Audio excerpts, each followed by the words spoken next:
Everyone, welcome back to our channel yes search charismatic chemistry. आपका हमारे channel पे स्वागत है। तो जैसा कि आप लोग देख रहे हैं, हम कंटिन्यू कर रहे हैं हमारी बायोलॉजी की ह्यूमन हेल्थ एंड डिजीज का चैप्टर। जिन्होंने आपके हमारी स्टार्टिंग की वीडियोस नहीं देखी, क्योंकि बहुत सारी चीज़ें हमारी ऑलरेडी अब लिंकअप होना शुरू हो चुकी हैं। जैसे कि इम्यूनिटी चैप्टर के बारे में मैंने ऑलरेडी अपने रेस्पिरेशन और हार्ट वाले जिसमें सर्कुलेशन है उसमें बात की थी। तो फिर से गाइस जरूर हमारी पास्ट की वीडियोस को देखिए और फिर आप ये कंटिन्यू कर सकते हैं। Anyway will start with the acquired immunity. इसके पहले की इनेट इम्यूनिटी जो होती है, जो बचपन से हमारे पास होती है, वो हमने कर लिया है। आज जो हम करने वाले हैं दैट्स एन एक्वायर्ड इम्यूनिटी। देखते हैं एक्वायर्ड इम्यूनिटी के अंदर आप लोग क्या सीखेंगे आज। The resistance that an individual acquires during his life is known as acquired immunity। मतलब पैदा होने के बाद जब वो यहाँ पे आ चुका है अर्थ पे, तो उसके बाद की जो भी पावर उसके पास आती है, इम्यूनिटी आती है किससे लड़ने की, डिजीज से लड़ने की, that's called the acquired immunity. It is also known as adaptive और स्पेसिफिक इम्यूनिटी। कितने सारे नाम हो गए। तो AAS एक्वायर्ड या बोल सकते हैं, या अडेप्टिव बोल सकते हैं, या स्पेसिफिक भी बोल सकते हैं। It involves the formation of antibodies in the body. इसकी यहाँ पे होती है एंटीबॉडी की formation which neutralize the antigen. Acquired और adaptive immunity has the following unique features. ये फीचर्स अगर आपको एग्जाम में पूछे तो ये लिखना है जो अब हम आप बात करने जाएंगे।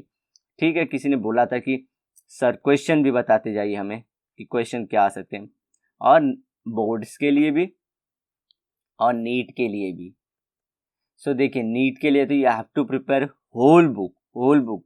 ऑलरेडी आपकी जो सिलेबस है वो कम है compare to NCERT books only. ठीक है, अल्टीमेटली आप लोगों को पता है सच क्या है। और हाँ, आप लोग सच जानना चाहते भी हो कि नहीं, क्योंकि मैनी पीपल, बिलीव मी, ज्ञान नहीं बांट रहा हूँ, लेकिन बहुत सारे लोग रियलिटी फेस करने के लिए रेडी नहीं होते हैं। लेकिन आपको नीट का एग्जाम क्लियर करना तो NCERT कंप्लीटली चार्ट जाना रहता है। आपको लाइनें मतलब लिटरली एक एक वर्ड के पूरे पता रहने चाहिए, ये कहाँ से कौन रिलीज, जैसे लाइजोसोम्स मैंने लास्ट लेक्चर में बोला था कहाँ से रिलीज होता है क्या। तो किसने फर्स्ट टाइम कॉइन किया था, दैट ऑल दोस टर्म। तो आपको नीट क्लियर होने के चांसेस ज़्यादा रहते हैं, दैट्स इन बायोलॉजी। उसके अलावा फिजिक्स और केमिस्ट्री भी है। सो फीचर के ऊपर ये क्वेश्चन आएंगे, देखेंगे 4 फीचर्स हैं। स्पेसिफिसिटी, ठीक है, स्पेसिफिसिटी में क्या होता है, it can produce specific antibody और टी लिम्फोसाइट। देखिए ऊपर सिर्फ एंटीबॉडी का नाम ले रहा था, यहाँ पे देखिए डेफिनेशन में कि इसमें सिर्फ एंटीबॉडी प्रोड्यूस होती है, लेकिन यहाँ पे टी लिम्फोसाइट्स भी आ गया। तो बी लिम्फोसाइट्स का पार्ट ये होता है, टी लिम्फोसाइट्स का पार्ट हम देखेंगे टी किलर, टी हेल्पर आएंगे, वो थ्रोम्बोसाइट्स में मचूर होते हैं। सो ये मैंने बात बहुत डिटेल में की थी, कहाँ पे, आपके अगेन सर्कुलेशन वाले पार्ट में। तो please go down watch that video. मैं ये प्रमोशनल नहीं कर रहा हूँ कि आप मेरी वीडियो जाके देखिए, लेकिन सच में हमने बहुत अच्छी बातें की उसके अंदर, सो दैट यू फील कि आप इंटैक्ट रहते हैं चैप्टर में। तो against a particular, word mark करिए, particular antigen of pathogen. Specificity क्या होती है, हम किसी पर्टिकुलर एक टाइप के उसके खिलाफ लड़ सकते हैं। ठीक है, तो उसे बोलते हैं स्पेसिफिसिटी। अब आता है diversity. It can recognise vast variety. Vast मतलब बहुत सारे टाइप ऑफ वैरायटी, क्या, diverse pathogen of foreign molecules भी। तो एक तो स्पेसिफिसिटी, हर एक के खिलाफ भी लड़ सकता है। तो बोलते हैं ना, अखाड़े में अकेले आके दिखा, तो भाई अकेले आके भी लड़ सकता है और जीत सकता है। और ये आपको कई ग्रुप में बहुत सारे आ रहे हैं, अलग अलग टाइप के मॉलिक्यूल, मतलब वायरसेस आ रहे हैं, सबके साथ भी लड़ सकता है। तो ये बहुत खतरनाक है एंटीबॉडीज और हमारे अडेप्टिव जो इम्यूनिटी है। डिस्क्रिमिनेशन, उसके बाद डिस्क्रिमिनेशन मतलब भेदभाव between self and non self, मतलब हमारे सेल और जो वायरस का सेल है उन दोनों में फर्क करना, वरना क्या करेगा, हमारा सेल भी मार डालेगा। ठीक है ना, तो उसमें करना जरूरी है। It differentiates between own body cells and foreign वाला में। तो वेरी इजी। तो ये हो गया हमारा। और मेमोरी बना के भी रखता है। तो इसके बाद क्या करता है, when the immune system encounters मतलब फेस करता है a specific foreign agent for a first time, ध्यान रखिए, पहली बार it generates an immune response and eliminates the invader. तो क्या करता है, उसको तो खत्म कर देता है। उसके बाद क्या करता है, this is called as the first encounter. लेकिन फर्स्ट इनकाउंटर के बाद क्या होता है, the immune system retains the memory बना लेता है। retains the memory of the first encounter and as a result second encounter with the same pathogen. same, ध्यान रखिए सेम पैथोजन बोला है, उसी पैथोजन का आ जाएगा. Bring about quicker and stronger immune response. तो देखिए यहाँ पे हमको पहली बार क्या, first response is slow, whereas second response slow and less active. ठीक है, सेकेंड रिस्पॉन्स उसी चीज के लिए कौन सी होती है, इसको बोलते हैं फर्स्ट इनकाउंटर. यहां पे भी फास्ट होता है एंड स्ट्रांग होता है. ठीक है, ये ध्यान रखना आप लोग को. और किसका, सेम एंटीजन के बारे में बात कर रहे हैं. एंटीजन मतलब बाहर वाला, फॉरेन वाला. ठीक है, और हमारी बॉडी में क्या होती है, एंटीबॉडी. बॉडी से याद रखना, एंटीबॉडी इज इनसाइड यू. देखिए एंटीजन क्या होता है जनरली ना, इनके ये बॉडी पे सेल पे प्रोटीन के स्ट्रक्चर होते हैं. ऐसे समझिए, बहुत इजी है. तो यही प्रोटीन का स्ट्रक्चर जब ये मारते हैं ना तो ऐसा इसका शेप बना लेते हैं अपने दिमाग में एंटीबॉडीज.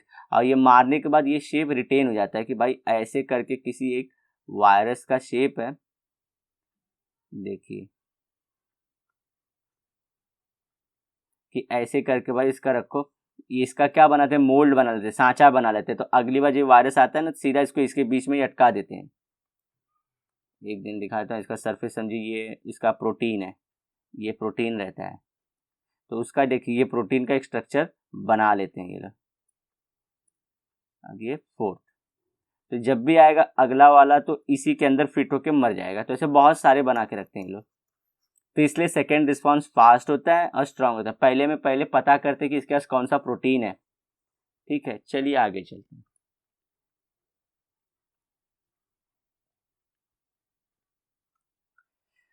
तो हमारा 4 चीज खत्म हो चुका है. ठीक है, SDDM. SDDM याद रखिए. ठीक है, तो S से स्पेसिफिसिटी, D से डाइवर्सिटी, फिर अगले D से होगा discrimination between self and non self, and M से होगा मेमोरी.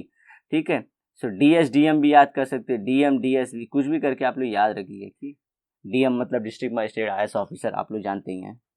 अब types of acquired immunity. Acquired immunity के 2 टाइप हैं, एक है एक्टिव, दूसरा है पैसिव. एक्टिव मतलब क्या, हम लोग को बोले थे कि एक्टिव में क्या नीड्स एनर्जी, पैसिव में नो एनर्जी. सिंपल से मैंने बोल दिया, बायोलॉजी में अभी कई बार रिपीट करूंगा, आप लोगों को याद दिला दूंगा, नो एनर्जी. देखते हैं टाइप क्या होता है. It is a resistant develop by individual as a result of an antigen stimulus. Stimulus मतलब कि उसकी बॉडी में एंटीजन आए. ठीक है, and it is known as adaptive immunity. तो हमको ही पता है, उसी को टॉपिक पढ़ रहे हैं, उसी को एक्वायर्ड बोलेंगे, उसी को फिर स्पेसिफिक भी बोलेंगे. Active immunity may be of natural and artificial. देखिए आपको टेबल याद कर लेना चाहिए. आपके पास है, येलो से करता हूँ, it is dangerous colour looking like. तो ये हो गया आपके पास, पहले इनेट होता है और उसके बाद होता है अक्वायर्ड. तो इनेट वाले की बात हमने लास्ट लेक्चर में कर ली थी. अक्वायर्ड में अब 2 टाइप के हो गए आपके अभी से ही, एक्टिव एंड पैसिव. ये एक्टिव में एनर्जी नीडेड एंड पैसिव में एनर्जी नॉट नीडेड. तो आपको ये चीज याद रखनी है. उसके बाद ये नेचुरल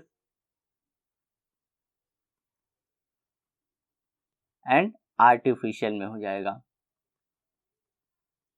फिर again natural and artificial, passive भी.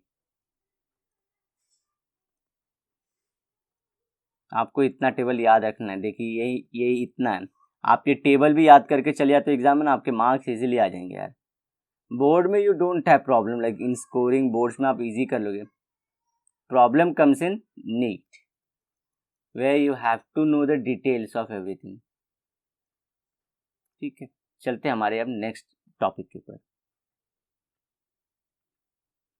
अब नेचुरल में देखेंगे क्या होगा. Immunity acquired due to infection is called as a natural active immunity. मतलब क्या, आप ऐसे बैठे थे गार्डन में, तब तक किसी वायरस ने पेड़ पे से मतलब कहीं से घूमता फिरता आ गया, आपको छींक दे गया. तो कुछ भी रहे, और वो जो था नेचुरल ही था एकदम. अब ये नहीं बोल रहा कि नेचुरल इन्वायरमेंट में भी, आप शहर में रहते हो, सिटीज में रहते हो, तो वहां पे भी आप चल रहे हो, कहीं से इन्फेक्शन हो गया आपको, तो इसमें क्या आप लोग को नेचुरली फेस हुआ. इनकाउंटर हुआ। किससे इनकाउंटर मतलब क्या होता है? देखिए, इनकाउंटर वर्ड का मतलब होता है फेसिंग। आप अचानक से फेस करने लगे, accidentally you face, that's an encounter with the virus और बैक्टीरिया एनीथिंग। तो आपको वो चीज याद रखनी है। तो वहां से हो गया it is developed after entry of pathogen in the body. तो ये कब होगा? जब वो मेरी बॉडी में घुसेगा तभी ना। आपने आप अगर सोचिए मेरी बॉडी खुद से एक्टिव हो जाती है ना, उसको एलर्जी बोलते हैं। Allergy, what is allergy? आपको अच्छा अभी बता दो, एलर्जी में आपकी बॉडी खाली फुकट का एक्टिव हो रही है, खाली फुकट का, कुछ ऐसा था नहीं जो आपको हार्म कर सकता है। लाइक डस्ट में कुछ नहीं होता है, डस्ट पार्टिकल में क्या होता है, थोड़े डस्ट में कुछ नहीं होता, वो तो ऐसे भी आता है, लेकिन इनके बाद किसी की बॉडी बहुत ज्यादा अटैक करने लगती है, तो ये लाइक एलर्जी। सो ये क्या हो रहा है, हम लोग नेचुरल की बात कर रहे हैं। तो नेचुरल में क्या, आप बैठे कहीं या कहीं घूम रहे थे, आपको एंट्री मार लिया वायरस या बैक्टीरिया ने, और उसके बाद आपकी इम्यूनिटी डेवलप हुई। दिस इज लॉन्ग लास्टिंग, मतलब बहुत टाइम तक रहेगी। Person who has recovered from the attack of measles develop natural acquired active immunity to the measles और फॉर द लाइफ टाइम।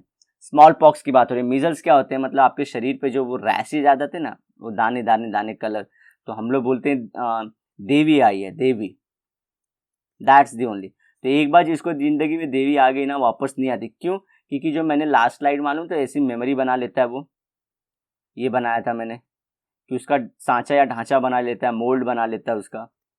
तो ये ना बहुत स्ट्रांग बनता है, बहुत ज़्यादा नंबर्स में बनता है। तो अगेन अगर ये स्मॉल पॉक्स का कोई भी एंटीजन आता है तो ये इसको तुरंत मार देता है। That's why we never face. तो मीजल्स के कई टाइप होते हैं, स्मॉल पॉक्स होता है और ऐसे और भी मीजल्स के लिए वैक्सीन भी आती है, आगे देखेंगे हम लोग ये सब, ठीक है। तो ये सब ध्यान रखना आपको। तो नेचुरल में क्या आता है ये देखिए, पहले इसकी कैरेक्टरिस्टिक भी आपको बताती जाता हूँ। पहले कर लेते हैं सब लोग सब चीज़ों को, एक सेकेंड, फिर उसकी स्पेशलिटी भी लिखती जाऊँगा मैं। आर्टिफिशियल क्या होगा? It is the resistance induced by the vaccines. तो वैक्सीन्स में जो करते हैं ना, उसमें वैक्सीन्स में जनरली करते क्या है, वैक्सीन्स में क्या काम करते हैं, आपकी बॉडी में जो मैंने बताया था ना, ये वाला शेप वाला इंसान घुस गया था, या वायरस, सॉरी इंसान, आप लोग समझ पा रहे हैं, मैं सिर्फ समझाने के लिए बोल रहा हूँ। ऐसा वाला घुस गया था, इसके बॉडी पे ऐसा प्रोटीन था। तो ये क्या था, नेचुरली मैं रास्ते से जा रहा था, भेलपुरी खा रहा था, इसको पा गया मैं।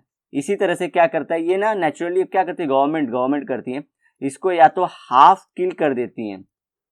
Half killing is called attenuating, attenuated virus और बैक्टीरिया, कुछ भी हो सकता है, और कंप्लीटली किल्ड बैक्टीरिया।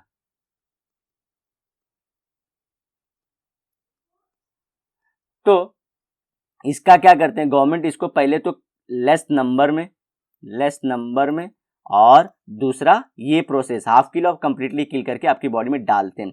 आप लोग पोलियो का ड्रॉप पियो ना बचपन में, 2 बूंद जिंदगी के, तो उसमें आप तो इंजेक्शन आ गया, इसमें यही चीज करते हैं, ये वैक्सीन को पहले कम नंबर में और बचपन में ही दूसरे को हमको दे देते। तो क्या होता है हमारी बॉडी में इसका मोल्ड बन जाता है कि अरे ये वायरस है ऐसा, और इसका बहुत सारा कॉपी बन जाता है। तो फ्यूचर में जब ये आता है ना, तो इसके खिलाफ हम लोग लड़ पाते हैं। तो पहले बहुत डेथ हो जाती थी पोलियो की वजह से ना, आप लोग देखे भी रहेंगे, सुने भी रहेंगे, किसी का हाथ गायब हो जाता, मतलब पैरालिसिस हो जाती थी, या बोलते हैं कंप्लीट पैर की पैरालिसिस हो जाती थी। तो पैरालिसिस बहुत बड़ी दिक्कत थी, हमारी यूथ जॉब करने के बजाय पैरालिसिस से कर रहे थे, वो भी सिर्फ पोलियो वायरस से।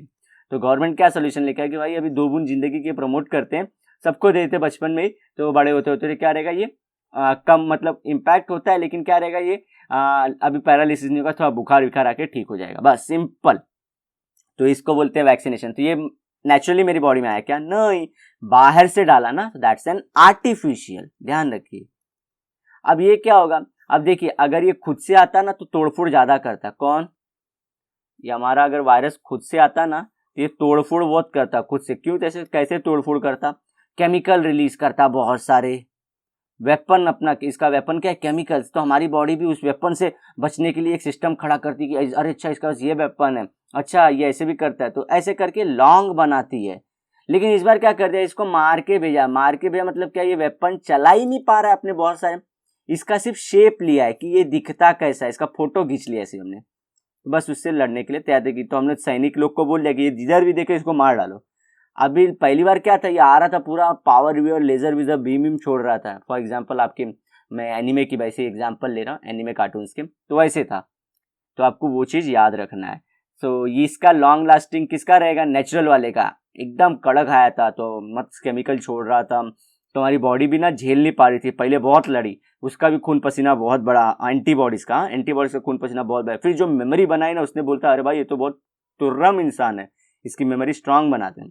आर्टिफिशियल में क्या रही, ये तो मरा हुआ इंसान है यार, इसकी क्या मेमोरी करना, हमको और भी 1000 काम है, चल भाई फिर भी कॉपी बना के रख ले, क्या मालूम फ्यूचर में आया तो इसका वीक रहता है, सच में ऐसे ही रिस्पॉन्स करता है। ठीक है, तो देख लेते हैं एक बार।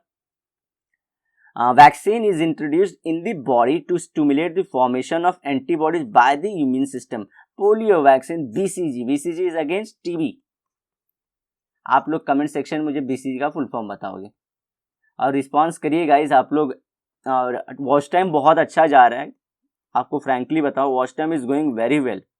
और ये मैं प्लीज़ कैसे अभी क्या बोलते हैं, हनुमान जैसा हार्ट खोल के नहीं दिखा सकते हम लोग, लेकिन आपका सपोर्ट बहुत अच्छा जा रहा है। लाइक आप लोग जो व्यू दे रहे हो हमारे लिए उतना ही बहुत काफ़ी है। लेकिन गाइज आप लोग कमेंट भी करिए, दो यू डोंट नो देन से कि लाइक कि I will find next time, और गूगल इट। गूगल अगर जो ईमानदार है गूगल नहीं करे तो देन से कि like sir I don't know, tell me the answer. Even don't tell me the sir, even tell me like कि we don't know the answer, and if you know the answer please write it down. तो BCG vaccine किसके लिए, TB के लिए, इसका full form comment section में लिखेंगे। ठीक है, सच इम्यूनिटी मे बी टेम्पररी और परमानेंट। अच्छा, ये बहुत बड़ा क्वेश्चन रहता है कि टेम्पररी और परमानेंट समझे कि नहीं, कैसे इनकाउंटर हुआ उसकी, हमारी बॉडी ने लिया कैसे।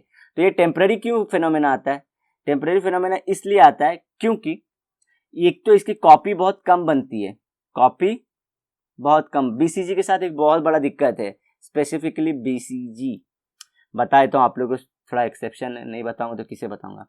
BCG वैक्सीन बाकी सब वैक्सीन के साथ ना सब गवर्नमेंट सक्सेसफुल है, क्योंकि BCG पोलियो वायरस एक बार दे वैक्सीन दे, सॉरी क्या बोल रहा हूँ, पोलियो वैक्सीन दे दिया ना एक बार तो बॉडी में बहुत कभी मतलब चांसेस नहीं होते कि आपको पैरालिसिस। लेकिन BCG का क्या होता है, कई लोगों को बचपन में देने के बाद भी एक स्टेज का 45 ईयर्स के बाद वापस से टीबी होने के चांसेस थे। तो गवर्नमेंट शॉक होकर बोलती है हाउ कैन दिस हैपन, ये सब कैसे, ऐसा कैसे हो गया ये सब। तो बाद में रिसर्चर्स ने क्या बोला कि BCG का जो टीबी है ना, आप लोग सिंपल टीबी, ये टीबी ना बहुत बार आते थे, मतलब मैं पर्सन हूँ ना, तो मेरे को समझो मैं 18 साल का तभी एक बार हुआ था, तो लेकिन मैंने बचपन में ही ले लिया था तो बच गया। फिर मैं 20 का फिर से BCG टीबी ने अटैक किया था, फिर 21 का। तो ऐसे मैं जो जोन में रहता हूँ ना, मैं जो जोन में रहता हूँ, समझिए मैं स्लम में रहता हूँ मुंबई के, तो यहाँ पे क्या रहता है, टीबी के अटैक होने के चांसेस ज़्यादा रहते हैं क्योंकि लोग बहुत नज़दीक रहते हैं, तो टीबी बहुत जल्दी। तो ऐसे मेरे को हर साल ना बहुत डेंजरस रहा टीबी का अटैक। तो क्या होता है, मेरी बॉडी ने जो शेप बनाया था ना, ये लिमिटेड नंबर में बना के रखता है, ऐसा नहीं कि पूरा सबके, क्योंकि उसको और डिजीज से भी लड़ना है ना, तो पूरा टाइम टीबी के पीछे थोड़ी वो घलाएगा। तो वो क्या करते हैं, समझो ये 10,000 ही बनाया था, एक्चुअली लाइक्स एंड करोड़, तो 10,000 में बोलता हूँ। अभी क्या होता है, हर साल लड़ते लड़ते ये खत्म हो चुका है, अभी नहीं है। तो जब ये खत्म हो चुका, समझो 45 की एज में खत्म हो गया, तो जब मेरे को टीबी का अटैक होता है तो मेरे को टीबी हो जाती है। ठीक है, इस तरह से होता है। ये टेम्पररी और परमानेंट का मतलब ये सब होता है। आई होप आप लोग को मैं समझा पाया हूं। और ये मैं जो बता रहा हूँ ये रिसर्च है, you will not find it in the books, ये रिसर्च है जिससे गवर्नमेंट डील करती है। Can check it on the Hindu newspaper, the Hindu newspaper में पब्लिश हुआ था। और इसलिए BCG का वैक्सीन के लिए बोलते हैं सेकेंड डोज ऑफ वैक्सीन देना पड़ता है, कभी कभी सेकेंड डोज। गवर्नमेंट का प्रोग्राम है कि क्या हमें 40-45 पे वापस से सेकेंड डोज देना चाहिए कि नहीं देना चाहिए। So that's a question with which government is dealing right now. चलिए कुछ नहीं, आगे बढ़ते हैं। ये हो गया हमारा, अब चलते हैं आगे। पैसिव में क्या होगा, नो एनर्जी रिक्वायर्ड ना। Passive immunity is acquired when readymade antibodies are received by the body cell. क्या बात है, अभी एंटीजन आया ही नहीं बनता है, वो कौन आया इसमें, सीधा एंटीबॉडी बॉडी में आ रहा है। तो बोलते हैं ना, मेहनत किया ही नहीं, पैसा घर में गिर रहा है, सीधा सीधा मनी छाप रहे।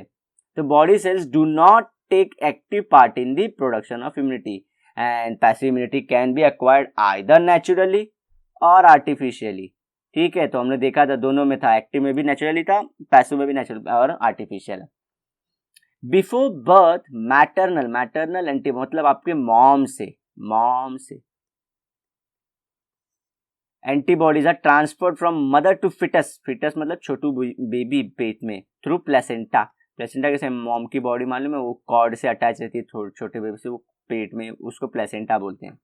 आफ्टर बर्थ, अच्छा कुछ लोग बोलते होंगे हम इतने भी स्टूपिड नहीं है कि हमको ये पता नहीं, मैं ये नहीं मतलब बोल रहा कि कुछ बच्चे अगर 60-70 बच्चे देख रहे हैं सिर्फ ये वीडियो तो भी चलेगा, लेकिन इसमें से एक दो को अगर प्लेसेंटा ना मालूम है, हिंदी मीडियम से अगर रहे हैं कहीं से कुछ दिक्कत, तो उनके लिए मैं बोलता हूँ। After birth antibodies are transferred from mother to infant, ठीक है, मदर टू इन्फेंट। देखिए एक तो रहा पेट के अंदर है, फिर बर्थ लेने के बाद कैसे, वो through the colostrum. What is colostrum? First milk of mother, जो बोलते हैं ना पहले 6 महीने का मिल्क बहुत इंपॉर्टेंट है, तो यही कोलोस्ट्रम बोलते हैं उसको। इंपॉर्टेंट वर्ड है गाइस, मार्क कर लो इसे, मार्क कर लो। And continue throughout the period of breastfeeding. The antibodies received, इस टाइम पे जो ब्लड बोल रहा हूँ सॉरी, मिल्क जो रहता है मॉम का थिक रहता है। वी आर बायोलॉजिस्ट हैं, ठीक है, मैं बायोलॉजी के पॉइंट ऑफ से तो थिक रहता है। सेकेंडली बहुत कलर येलोइश रहता है,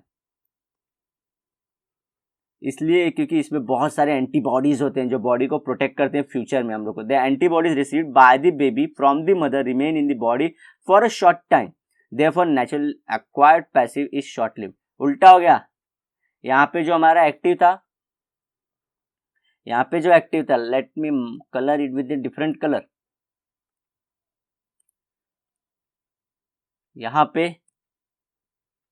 and life time over here it is short lived. देख पा रहे हैं रिलेशन? ध्यान रखिए फर्क, तेरे में मेरे में फर्क, तो वो चीज है। नेक्स्ट हम लोग फॉलो कर रहे हैं आर्टिफिशियली एक्वायर्ड। तो आप लोगों को ध्यान रखना बर्थ के पहले फेटस में कैसे ट्रांसफर होता है और उसके बाद इन्फेंट में कैसे ट्रांसफर होता है। इन्फेंट इज लाइक 9 मंथ तक का बेबी, नॉट पेट के अंदर। बर्थ होने के बाद 1 से लेके 12 मंथ तक के 12 मंथ तक के बेबी को इन्फेंट बोलते हैं, 1 साल तक के बच्चे को इन्फेंट, उसके बाद 4 साल तक के बच्चे को बोलते हैं child.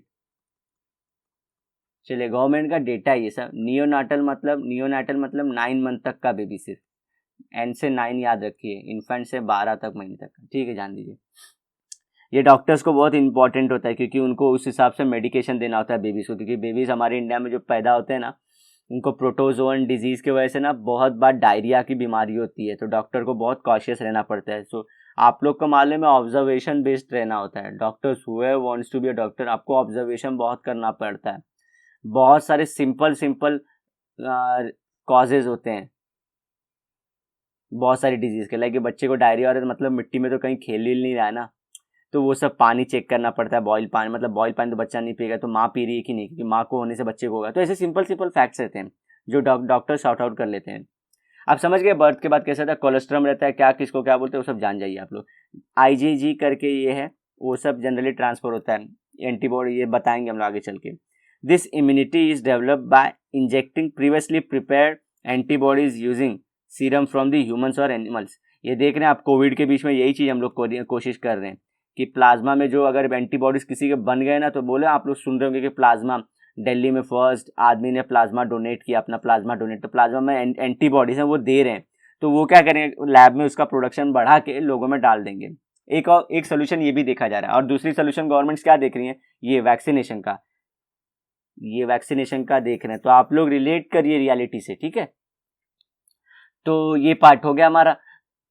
Antibodies obtain from the hyper immunised horses, hyper बहुत ज्यादा active, are injected to humans against rabies pathogens. देखिए तो रेबीज कुत्तों में होता है, डॉग्स में होता है, तो उसमें क्या रहता है, हाइड्रोफोबिया होती है लोगों को, हाइड्रोफोबिया होती जाती है, और इसकी वजह से क्या होता है, पानी पीने से दूर भागता है। दूसरा ना देखते आप लोग अगर यूट्यूब पे कभी चांस मिलेगी, और एक्चुअली कंटेंट आप लोग देख पाओगे कैसे डरते हैं आप लोग, एक बार देखो पानी से। और दूसरा चीज है इसमें आपकी जो जॉइंट्स हैं वो क्या हाई लेवल पे लॉक होती हैं, स्टिफ हो जाती हैं जॉइंट्स आपके, you can not move them, आप एकदम एक जगह अटके रह जाओगे, ठीक है। तो ये दो चीज कॉमन सिम्टम्स हैं किसके, रेबीज के। तो इसके लिए क्या करते हैं, अभी रेबीज का कहाँ से लेंगे, तो हॉर्स जो है हाइपर एक्टिव हॉर्स में से क्या उसको मस्त एकदम खाना वाना खिला के वैसा करके रखते हैं, वहां से एंटीबॉडीज लेके डाल देते हैं ह्यूमंस में, ठीक है, ऐसे चीज। अभी they are the cells of immune system, there are two main types of cell. कितने होते हैं? अब देखिए ये हमारा हो गया, हमने टाइप्स ऑफ, ये जो अभी डील किया था that was types of acquired immunity की थी, 2 टाइप के थे, और 2 टाइप में भी फिर 2 टाइप थे, ठीक है। तो ये आपका एक होगा, पूरी उसके पहले फीचर क्या था। अब सेल्स ऑफ इम्यून सिस्टम, कौन सा इम्यून सिस्टम, टोटल हम लोग अब बात करने जा रहे हैं, ठीक है। अब हम लोग आगे पॉइंट, ये जो हमारा पॉइंट था, एक सेकेंड, ये जो एक्वायर्ड था ये एक गया, और उसके पहले हमारा इनेट था, आप लोगों को बता देता हूँ ये। सो ये वाला पॉइंट खत्म हो गया, हमारा टाइप्स ऑफ इम्यूनिटी हो गया, ठीक है। अब हम क्या कर रहे हैं, टाइप्स ऑफ इम्यूनिटी में पहले देखिए, टाइप्स ऑफ जो मैं चार्ट बनाया था, इनेट, एक्वायर्ड, फिर इनेट और एक्वायर्ड में हमको फिर देखे थे नेचुरल, अरे एक्टिव और पैसिव, फिर एक्टिव पैसिव में नेचुरल और आर्टिफिशियल, फिर नेचुरल, और ये हमारा पार्ट खत्म। पूरा आंसर आपको टाइप्स ऑफ यूनिट है तो ये लिखना है जो हमने डील किया 2 लेक्चर्स में। अब जो आ रहा है हम लोग सेल्स पढ़ रहे हैं, सेल रिरेज करता हूँ। अब हम लोग जो करने वाले हैं वो सेल होगा भाई।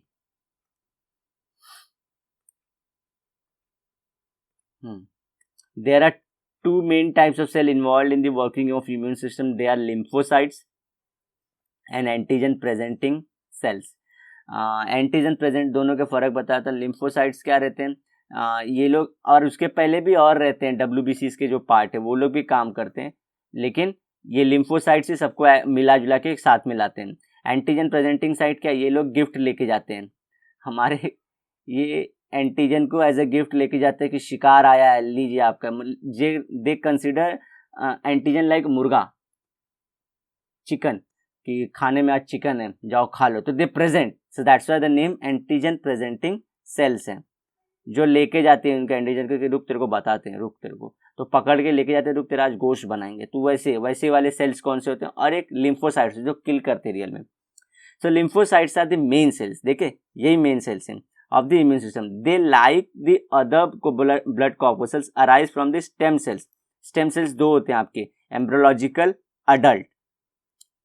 स्टेम सेल का जिससे और दूसरे सेल इजीली बनाए जा सकते हैं। आप लोग अभी के लिए इतना समझ सकते हैं, अदरवाइज मेरा 10th के लिए मैंने बहुत अच्छे से ये चैप्टर में आप लोग ने ऑलरेडी भी पढ़ा रहेगा अपने 10th में, सेल बायोलॉजी एंड बायोटेक्नोलॉजी के पार्ट में है ये, तो वहाँ मैंने ये सब के बारे में बहुत अच्छे से डिटेल में डिस्कस किया है। सो वहां से स्टेम सेल से the haemocytoblast present in the liver of किसका, फिटस का, various bone marrow in adult. ये सब क्या साइट है, हीमोसाइटोब्लास्ट क्या मतलब, आपके जो आरबीसी लाइक जो आपके स्ट्रक्चर है जिसके अंदर हीम ग्रुप होता है, और ये सब प्रोड्यूस होते हैं लिम्फोसाइट्स और ये सब, ठीक है, तो उसको बोलते हैं हीमोसाइटोब्लास्ट। तो फीटस मतलब यंग बेबी के अंदर कौन था, मतलब जो पेट के अंदर रहता है, उसके अंदर लीवर ये काम करता है। वहीं पे हम जब बड़े होते जाते हैं तो बोन मैरो जो हड्डी के बीच में होता है वो काम करता है। Some of them undergo differentiation in the gut, differentiation in gut associated with bursal lymphoid tissue. Bursal lymphoid tissue very important चीज, मैंने ये पहले बोला था। देखिए ये हो गया, एक सेकेंड, ये आपका हड्डी समझिए हाथ का। अब इसके अंदर क्या रहेगा, जैसे यहाँ पे अगर बच्चा कोई यंग है, और रेड कर देता हूँ, कोई बच्चा है उसके बॉडी में यहाँ पे प्रोड्यूस होता रहेगा क्या, रेड बोन मैरो, और ये रेड बोन मैरो बुढ़ापा होते होते गायब होता है, ये कलर जितना कर रहा है कम होती जाएगा, ठीक है। अब यहाँ से बहुत सारे सेल बनते हैं, इनको क्या बोलते हैं, हीमोसाइटोब्लास्ट बोलते हैं इनको। तो यहाँ से क्या होंगे, अब ये यहाँ से निकले, अब ये आपकी बॉडी है, आपकी बॉडी में, ठीक है, तो यहाँ पे आपके बोन से निकले। अब ये क्या होते हैं, मैच्योर 2 जगह हो सकते हैं, या तो आपके थायराइड जोन में हो जाएंगे, ठीक है, या तो आपके थ्रोम्बस में। तो जो मैच्योर मतलब हेल्दी हो जाएंगे, मतलब ये कराटे वराटे लड़के थोड़ा बॉडी वॉडी बना के मस्त फिट हो जाएंगे, ऐसा हो जाएंगे, तो उसके ऊपर से इनको बोलते हैं जो जिधर मैच्योर हो रहा है, अगर ये इधर ये जोन में मैच्योर हो रहा है तो जहां पे बोलते हैं उसको 20 लिम्फोसाइट्स बोलेंगे, और 80 लिम्फोसाइट्स होंगे, समझिए, जहां मैच्योर है, प्रोड्यूस कहाँ हुए वो समझिए, फिर बॉडी में, और कहां से कहां ट्रैवल कर रहे हैं वो भी मैं बता रहा हूं आपको, ठीक है ना, तो आप इतना ध्यान रखिए। सो ये बर्सल लिम्फॉइड टिश्यू, टॉन्सिल देखिए आपके गले के पास, उसको क्या बोलते हैं, टॉन्सिल ऑफ पेयर्स पैचेस, जब आएगा इसके बारे में डिटेल में बात करेंगे। तो आप लोग इतने 3 टर्म याद रखिएगा, bursal lymphoid tissue, tonsil of Peyer's patches, they are called a bursal of B lymphocytes. कहाँ की वहाँ पे मैच्योर हो रहे हैं, दे आर, अच्छा डिफरेंशिएटेड मतलब स्पेशलाइज हो जाते हैं अपने अपने फंक्शन में, ठीक है। These are differentiated in the thymus gland, बोला था thymus gland, and termed as a T lymphocyte. The mature lymphocyte, ये सब के बारे में मैंने लास्ट लेक्चर में फिर डिस्कस किया था, और अपने हार्ट वाले चैप्टर को जो मैं पढ़ा रहा था उसके लास्ट अगर आप लोग नहीं देख सकते एटलीस्ट लास्ट 14th पार्ट देखिए, वहां पे मैंने लिम्फोसाइटिक सिस्टम और सर्कुलेशन के बारे में बहुत अच्छे से बताया है। क्योंकि गाइज मैं जानता हूँ आप लोग बोलोगे कि ऐसा कैसे, लेकिन ये सब चैप्टर ना लिंक्ड है, आपकी पूरी बॉडी ऐसे जैसे आप लोग अकेले पढ़ रहे हो वैसे नहीं वैसे काम नहीं करती। तो आप बोलो कि लेकिन हमको चैप्टर में वैसे देगा तो आपको ऐसे ही बताना चाहिए था, लेकिन गाइज मैंने वो चैप्टर पहले उठाया था तो मैंने वहाँ पे ऑलरेडी थोड़ा डील कर दिया है सब कह रहे हैं, तो प्लीज़ आप जाके थोड़ा सा देख लेना उसे। एंड द मैच्योर लिम्फोसाइट्स, अब मैच्योर हो चुके, बॉडी शॉडी बना लिए, पास इनटू द बॉडी फ्लूइड्स, मतलब आपके ब्लड और लिम्फ में। आपने देखा था लिम्फ सिस्टम जब ब्लड कैपिलरी बनती है तो ब्लड लिम्फ सिस्टम भी वहीं पे क्रॉस होते हैं, देखे रहेगा आपने। And circulate in the body, अब यहाँ से बॉडी में जहाँ जरूरत पड़ेगी, समझिए कि ये पूरी अब यहाँ पे एक यहाँ पे मैच्योर और एक थाइमस में, अब ये पूरी बॉडी में जहाँ जहाँ चाहिए वहाँ वहाँ जाएंगे, और अगर मारा मारी करना है तो मारा मारी कर लेंगे, बॉडी शॉडी बना लिए हैं लोग अब लोग, ठीक है। many of them stay in the lymph nodes। lymph nodes आपके मैंने बताया था लिम्फेटिक सिस्टम के 5 पार्ट थे, उसमें एक लिम्फेटिक ऑर्गन रहते हैं, लिम्फेटिक वेसल्स होते हैं और लिम्फ होता है। तो मैं लिम्फेटिक ऑर्गन के 5 पार्ट बताया था, उसमें से एक पार्ट था lymph nodes.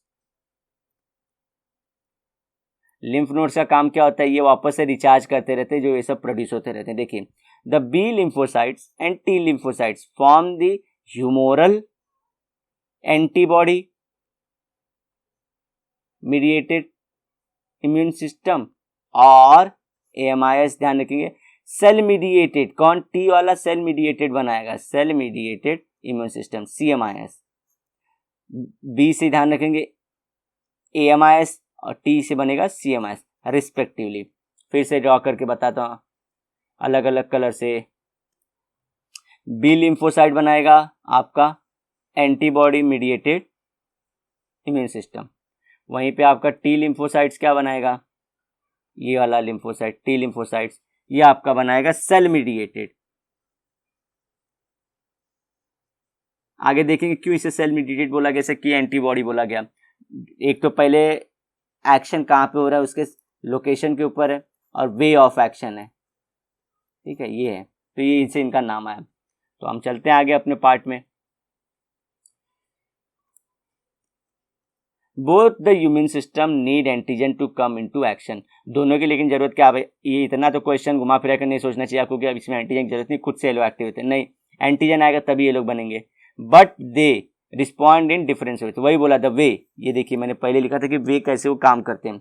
So guys already video 30 minute की हो चुकी है, तो जैसा मैं हर वीडियो में बोलता हूँ कि क्रिस्पी रहनी चाहिए वीडियो। मैं डेली आप लोग के साथ मॉर्निंग में कोशिश करूंगा अब बायोलॉजी के साथ प्रेजेंट रहने की, ठीक है। तो आप लोग हर मॉर्निंग में बने रहना और अपना सपोर्ट दिखाना, जी जान से लाइक करके कमेंट करके। अगेन गाइज मैं रिक्वेस्ट नहीं, मतलब कैसे बोलूँ, ये रिक्वेस्ट मान ली, लेकिन ये सिर्फ आप लोग को दिखाने के लिए कि you people are liking the course, otherwise कोई मतलब नहीं रहेगा बना के वीडियो को। बार बार मैं यही बोल रहा हूँ कि मतलब नहीं रहेगा, अगर आप लोग को पसंद नहीं आया तो सिर्फ क्या रहेगा, ये वीडियोस अपलोड होते रहेंगे और सिर्फ इसमें कुछ ज़्यादा वैल्यू नहीं ऐड हो पा रही है। तो आप लोग प्लीज़ अपना सपोर्ट दिखाना कि आप लोग का ये वीडियो हम बोलते हैं रियली लाइक कर रहे हैं आप ये सब चीज़, ठीक है। सो होपफुली आप लोग अच्छे से पढ़ाई कर रहे हैं, और हम मिलेंगे आपको नेक्स्ट वीडियो में जहाँ पे मैकेनिज्म देखेंगे, और उसके बाद और यहाँ पे वैक्सीनेशन जैसे कि देखेंगे कैसे काम करता है। और चैप्टर बहुत इंटरेस्टिंग है, आपको पूरी बॉडी की इम्यून सिस्टम, मैं लिटरली बता रहा हूँ आपको, लिटरली आप अपने इम्यून सिस्टम को कंट्रोल कर पाओगे। क्या खाना है, क्या खाने से आपका ये इम्यून सिस्टम बूस्ट होगा, कौन से विटामिन से कौन सा सिस्टम अच्छे से होता है, इतनी तक की नॉलेज हो जाएगी, आप घर में एक्सपर्ट हो जाओगे, सो कॉल्ड आपको डॉक्टर भी बोलने लगेंगे। अब मैं बिलीव माने, मैंने एमबीबीएस लोगों के साथ जब हम लोग साथ में रहते थे दिल्ली में, तो हम लोग की जो डिस्कशन थी कि लिवर बेसिक सिस्टम में कैसे काम करता है, पीएच बेसिक रहता है उसका, अब बेसिक सिस्टम करता कौन है, कैसे वो एक्ट करता है, तो ये सब में डिटेल, तो जब मैं वहाँ पे डिस्कशन करते तो समझा था हम लोग को कि सही है ये चैप्टर अगर आप 12th तक भी पढ़ ले तो अच्छे से डिटेल में और सबसे बड़ी दिक्कत क्या होती है बच्चों में कि सर्कुलेटरी सिस्टम रेस्पिरेशन सिस्टम से कैसे कनेक्टेड है, किडनी से कैसे रिलेटेड, और ब्रेन क्या काम करता है उसमें, और बाकी के ब्लड वेसल्स क्या काम करते हैं। तो ये सब लिंक कर पाते हैं ना। फिर WBC और RBC और प्लेटलेट्स का क्या रोल है, तो गैसेस का, ये सब अगर आप लिंक कर पाते हो ना तो यू आर ब्रिलियंट मैन, आप सब समझ पा रहे हो। ठीक है, तो आपको ये कोशिश करना है टू लिंक दी वर्टिकल्स। मैंने एक बार बोला था, you have to cut across the verticals. ऐसा एक चैप्टर हार्ट का है, एक रेस्पिरेशन का है, एक एक्सक्रीशन का है, एक रिप्रोडक्शन का है, एक central nervous. You have to come across all this three. Cut करिए, एक तलवार मारिए, ताकि आप सब पूरा एक साथ आप कनेक्ट कर पाए। ठीक है, चलो कोई नहीं बात, हम लोग मिलते हैं नेक्स्ट वीडियो में। Till then bye bye and have a great and best day of your life ahead.